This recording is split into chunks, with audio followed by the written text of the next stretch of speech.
Every once in a while, I'll have a conversation, I'll read something that touches a certain place in my life and triggers good growth. Well, this may be one of those short videos.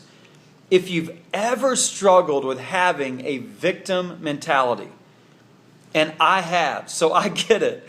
Or maybe you know someone, maybe someone that you love very, very deeply, and you want for them a more victorious life, but they just can't break out of always being a victim. Well, this might be the type of information that might get them on that path to growth. Now, what is a victim mentality? I think at its simplest terms, a victim mentality is just accepting no or little responsibility for who you are, for how you act, for your feelings, for basically how your life has turned out. It's a place of perpetual self-pity where we're always looking to blame someone else. Now, why would anyone want to live like that? Well, there's certainly benefits to being a victim. Number one, you get a lot of attention. Everybody's always loving on you more and patting you on the back. And I'm so sorry you went through this. And I'm so sorry that you're facing this. And it's that affirmation that feels good. And for that one reason, some people never break out of being a victim. You also never have to, try the tough stuff. You don't have to take any risk. Why? Because I have something to blame. I'm a victim. I can say anything I want. I can say it any way I want to. I can do anything I want because I can blame someone else for my actions. There's some benefits. But what are the cons of being a victim? Well, number one, you never grow. You never move beyond the place that you are. And the big picture is you never know the joy of living a victorious life.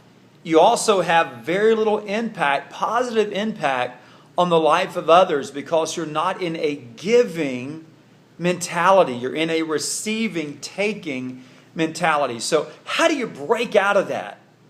How do you break out of this place of always placing the blame and taking from other people, from being a victim? Well, number one, you have to own your life.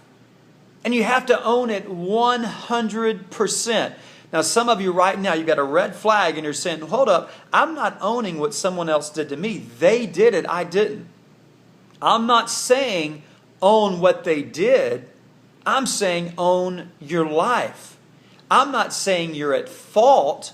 I'm saying just become the owner of who you are and where you want to go and taking the steps to get there. Just say, hey, it is what it is. That happened. I didn't like it. It didn't feel good. I don't want to ever go through that again. But hey, this is my life and I'm not going to be bound to what someone else did to me. I'm not going to let them dictate what I can feel and how I can feel and how I can move forward. I own my life. And God wants something greater for me than just being a victim. You have to own your life. Here's something else that'll help you escape being a victim. Having gratitude. It's hard, very hard to have pity and thankfulness at the same time. If you can begin to look around you, look at your life, look at your home, it may not be perfect. It may be far less than perfect. You may be in debt up to your ears. Your kids may be awful. There may be all types of stuff going on. You don't feel good. There's lots of bad, but I promise you there's more good. But you just have to look for it. It's a mental shift. Instead of focusing on what I don't have and what's wrong, I'm going to focus on what I do have and what's right. Turn your pity into praise. You have to replace the pity with thankfulness. Here's something else you can do to escape this victim mentality. Forgive the person that hurt you. Forgive the offender.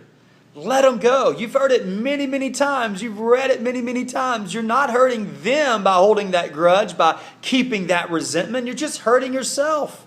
And you're just hurting those that are around you because you're not giving your best to them. So forgive that person and let them go, because it's the right thing to do, and it's going to let you escape that tragedy and move into your victory. Here's something else you can do. I'll wrap up with this. Focus on helping others. Move from being the disempowered to being the empowerer. That's a new word, but move from being the disempowered to being the person that empowers other people. It'll change your mentality. It'll shift how you see others. Others, they're not out to hurt you. People aren't out to get you, but you're looking at people saying, how can I bless them? What's their need? Not what can they do for me, but what can I do for them? Again, it's a giving stance instead of a taking position. Friend, you can break out of being a victim. You can break out of self-pity. You'll smile more. You'll laugh more. You'll experience more. You'll contribute more. You'll build more. I promise you, you can do it. And God will help you do it. Hope you have a great Wednesday, guys. Talk to you soon.